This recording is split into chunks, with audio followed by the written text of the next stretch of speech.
కథ కొత్తగా ఉంటే మన ప్రేక్షకులకు భాషతో సంబంధం లేకుండా హిట్ చేస్తుంటారు. ఇక అది మన సినిమా అయితే ప్రత్యేకంగా చెప్పాల్సిన పని లేదు. అలా డిఫరెంట్ స్టోరీతో ప్రేక్షకులను మెప్పించిన చిత్రం మంగళవారం. పాయల్ రాజ్పూత్, ప్రియదర్శి లీడ్ రోల్స్ లో అజయ్ భూపతి దర్శకత్వంలో వచ్చిన ఈ చిత్రం థియేటర్స్ లో కంటే కూడా ఓటీటీలో ఫుల్ పాపులర్ అయింది. హార్మోన్ల సమస్యల వల్ల కోరికలు అదుపు చేసుకోలేక ఇబ్బంది పడే పాత్రను చేయడానికి అందరూ హీరోయిన్లు ఒప్పుకోరు. కానీ పాయల్ ఆ పాత్రను ఎంతో కన్విన్సింగ్ గా చేసి విమర్శకుల ప్రశంసలు అందుకుంది. ఆ సినిమా చూశాక అందులో మరో హీరోయిన్ ని ఊహించుకోలేం, అంత బాగా నటించి మెప్పించింది.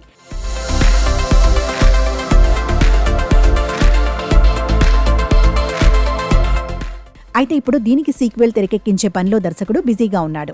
అయితే మంగళవారం సీక్వెల్లో మొదట పాయల్ హీరోయిన్ గా నటిస్తుంది అనుకున్నారు. కానీ అనుకోకుండా ఈ అవకాశం కిసిక్ బ్యూటీ శ్రీలీలను వరించింది. పెళ్లి సందడితో టాలీవుడ్ లో హీరోయిన్ గా ఎంట్రీ తనకంటూ ఒక ప్రత్యేక గుర్తింపును తెచ్చుకుంది శ్రీలీల. స్టార్ హీరోలతో వరుస సినిమాలు చేస్తున్న ఈ బ్యూటీ రీసెంట్ గా పుష్ప 2 కిసిక్ సాంగ్ తో అలరించింది. ఇప్పుడు ఇలాంటి క్రేజీ మూవీలో శ్రీలీల నటిస్తుండటంతో అమ్మడికి కెరియర్ పరంగా కూడా మంచి స్కోప్ ఉంటుందంటున్నారు ఆమె ఫ్యాన్స్. ఇప్పటి వరకు యాక్టింగ్, డాన్సింగ్ పరంగా మంచి మార్కులు అందుకున్న ఈ బ్యూటీకి మంగళవారం లాంటి స్టోరీ పడితే ఏ రేంజ్ లో తనకు ప్లస్ అవుతుందో వేరే చెప్పనక్కర్లేదు. మరి ఈ సినిమా ఎప్పుడు మొదలవుతుంది అనేది తెలియాల్సి ఉంది. ఇక ప్రస్తుతం శ్రీలీల స్టార్ హీరోలతో రిపీట్ కాంబినేషన్ వర్కౌట్ చేస్తుంది. ప్రస్తుతం నితిన్ తో, రాబిన్ హుడ్, రవితేజతో మాస్ జాతర సినిమాలతో బిజీగా ఉంది. రీసెంట్ గా కోలీవుడ్ లో పరాశక్తి మూవీతో ఎంట్రీ ఇవ్వబోతోంది. మరి ఈ సినిమాలు అమ్మడికి ఎంతవరకు వర్కౌట్ చేస్తాయో చూడాలి.